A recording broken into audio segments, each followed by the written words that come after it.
So there's a mod for Civilization 6 that lets you play as Bowser, leading the Koopa Kingdom to some form of glorious victory, though his abilities, which we'll get into later, are best suited to what you'd expect. Militaristic dominance. Except there's one tiny problem with that. I've never won a domination victory in Civilization 6. Now, I've punched in hundreds of hours and maybe only finished like 2 games. Ever. So is my inexperience gonna keep me from taking over the globe as Prime Minister Bowser of the Koopa Kingdom? Let's find out. This Civ game as Bowser here started off similarly to any other Civ game set on a higher difficulty. We were behind from the jump. See, I loaded this game up on King difficulty, which I know Civ veterans would call an easier one, but the bonuses granted to the AI are palpable on this setting. They get large increases in all their stats. The most annoying of the bunch being that 16% buff to their science and production output, allowing them to research early game technologies and build the structures and military units granted by those technologies faster than I possibly can, meaning the warmongering Koopa Kingdom is gonna have to lay low for a bit here. We gotta work on ourselves first before we're worthy of a committed relationship with world domination, and my best set strategy for our metaphorical self-improvement became apparent almost immediately when I stumbled upon the secret society of the Void Singers.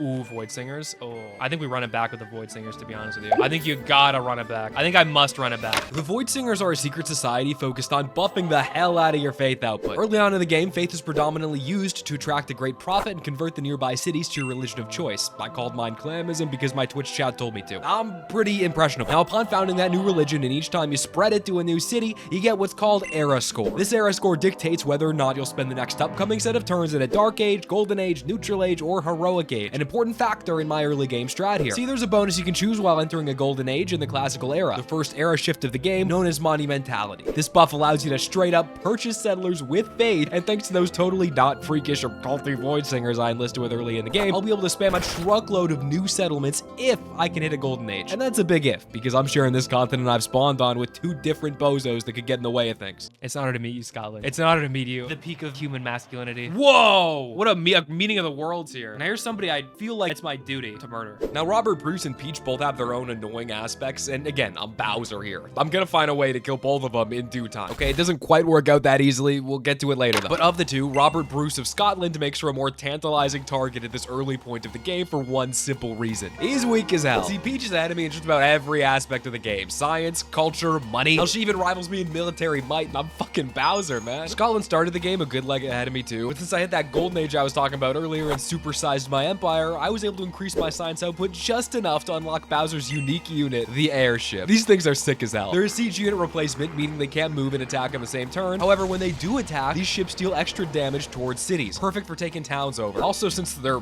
well, airships, they don't suffer any movement penalties whatsoever, meaning they can travel over hills, forests, even oceans faster than other land units. With these bad boys at my disposal, Scotland and their ear-splitting bagpipes aren't gonna know what hit them. You know what? I'll rip this fucking band-aid off, Robert. To set the 4th foot in Scotland. Bro just turned like a failed crossword into a sentence, and I think that's wonderful for him. What I want to do as well is, you know, while I'm taking his shit over, I want to convert them all to my religion, because the way that capturing cities works in this game is if you capture it, there's oftentimes a lot of unrest, and sometimes the city, if it's very restless, will revolt against you because they just don't fuck the, you know, like took the entire thing over, right? Because apparently it's a crime now. Apparently it's on the Geneva Convention or something, right? If I can distract them all with my beautiful religion, it should help me out a lot in that regard. Okay, I didn't notice how big of a problem Yerevan was gonna be, but I'm gonna have to kill their entire military first. Dude, oh, I thought the city was named Dumbatron for a second. I'm like, bro, this is not war music either, by the way. This is...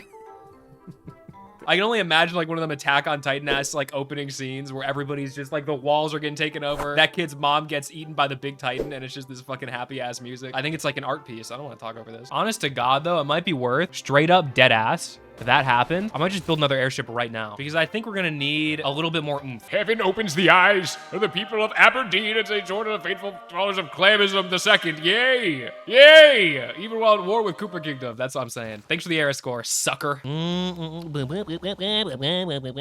Sorry, my banjo came out. I guess the shortest cut to industrialization is what I want. We gotta get them factories. We gotta put these Koopas to work, man. These Goombas gotta get busy, man. We're gonna stop shooting my horses. What the hell the horses do to him? Oh my God, that ship's about to die too. Oh my goodness. Get that young man to the back line. And we can just go take over Dumbatron. Yerevan is doing more work than Robert is, low-key. They putting Scotland in the backpack right now. How much damage is due to that? Oh my God, that does so much damage to this city. Glad to have such cultured neighbors. She says I'm like fucking just murdering a guy.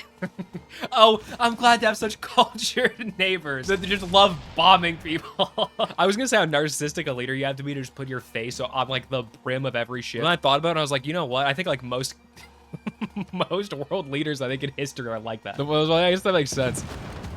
It's like the same thing as like a guy being like, yeah, put a big statue of me up here. Life imitates art. 500 minimum statues. Hey, why stop at 500? Let's bump it up to 4 digits, you know? We gotta make sure the taxpayers know where their money's going. Like, there's no mistake. Y'all know where this is going. Oh, wait, he gives me a lot of money. He gives me a lot of money if I make peace with them. If I can at least get Aberdeen, we're cooking. I've sunk cost fallacy too much in Aberdeen, bro. These drunk-ass pilots. Well, these inebriated-ass pilots. Your nation is falling behind in culture. I think you should just, like, stay in your fucking lane, pal. I'm leading this nation to militaristic glory. So I think you should put a cork in it and let me do my... Can we kidnap her? Well, once I finish kidnapping the ruler of Scotland, I think we can run that one. We got a lot of cities to go here. With the power vested in me, and by me, I mean airships. With the power vested in my airships, I think we break his ankles. The governors are so beast. Oh, what, you mean these guys? You mean these dunderheads over here? Yeah, they're pretty beast. Dude, if your governor looked like a... Your governor looked like that, you live in Cool Town, brother. Ooh, we got Yerevan on my side now? Okay, hey, Yerevan, listen. I'm happy you switched up. Now that I think about it, the city's fucking terrible. They have no yields, no food, no production. Like, there's nothing here. King Arthur's here? Bro, oh my God. It's just a no good, very bad day to be Dumbotron. These other 2 airships can just keep chucking rocks at Dumbotron. Or I guess cannonballs, or... blue shell, something like just serious ass like gunmen, and the red shell starts tracking them and they just fear for their lives. Thanks for Dumbotron, pal. I'm gonna keep it just because it's called Dumbotron.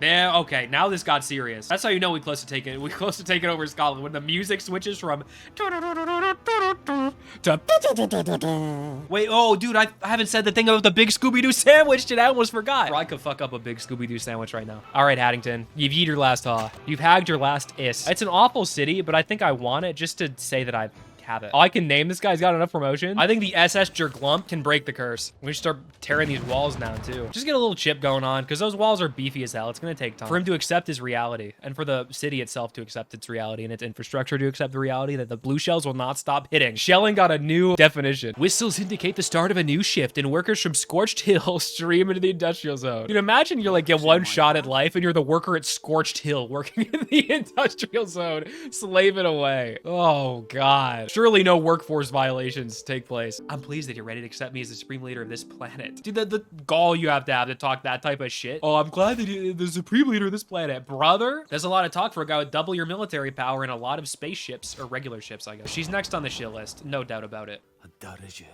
for Scotland.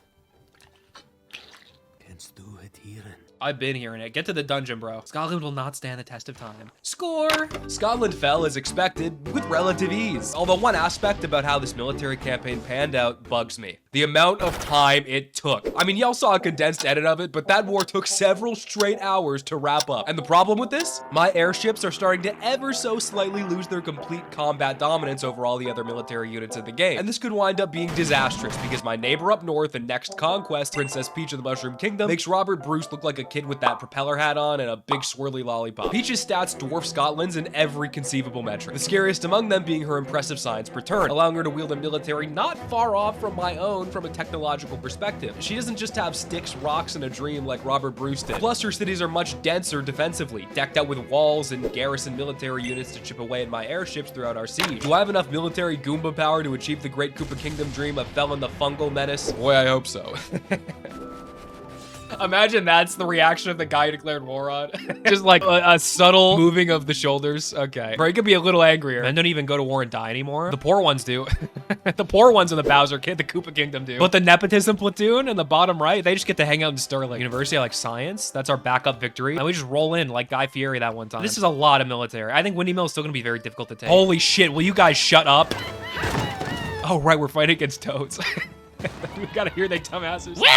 You know what I think I want to do instead, low-key? We'll do the devotion to Mario and Luigi, which might seem a little insane, but I'd love to have them roll up to the Mushroom Kingdom and destroy it with their own hands. Oh, what could be an interesting militaristic idea? Oh, I think I might have hatched an insane plan. Okay, this is a terrible idea.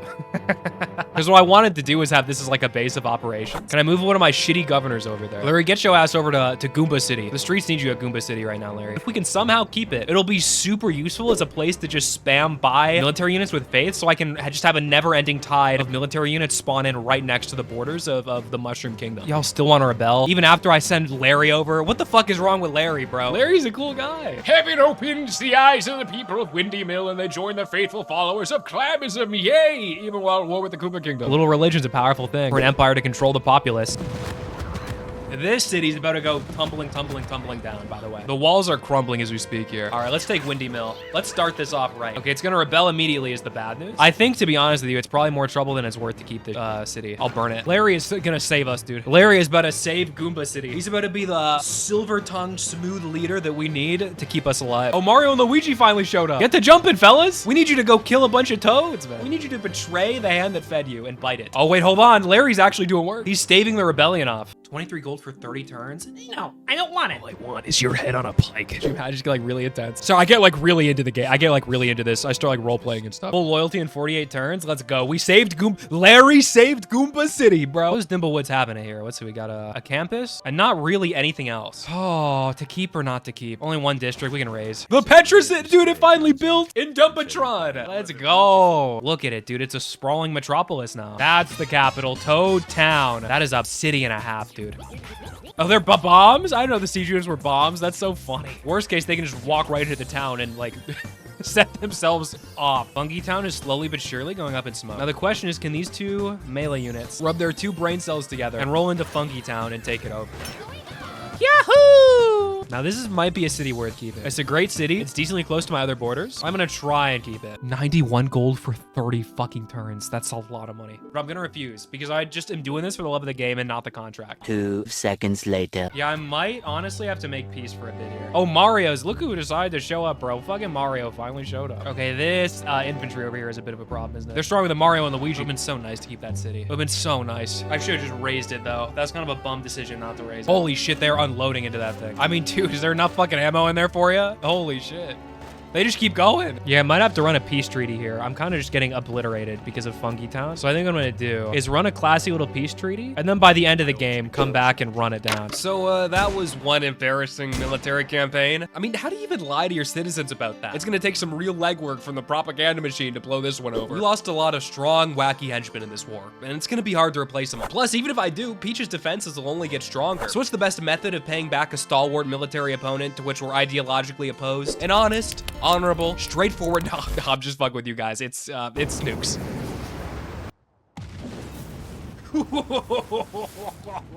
Oh yeah. Now I see what that Kim Jong-un guy's been so hyped about. That was fucking awesome. The once mighty Mushroom Kingdom got burnt to a countrywide crisp. I think that's called a Maillard reaction in the cooking industry. But the thing about nuclear detonations is that you can't stop it, just one. So I hiked a couple nuclear submarines to France and Vietnam's territories and...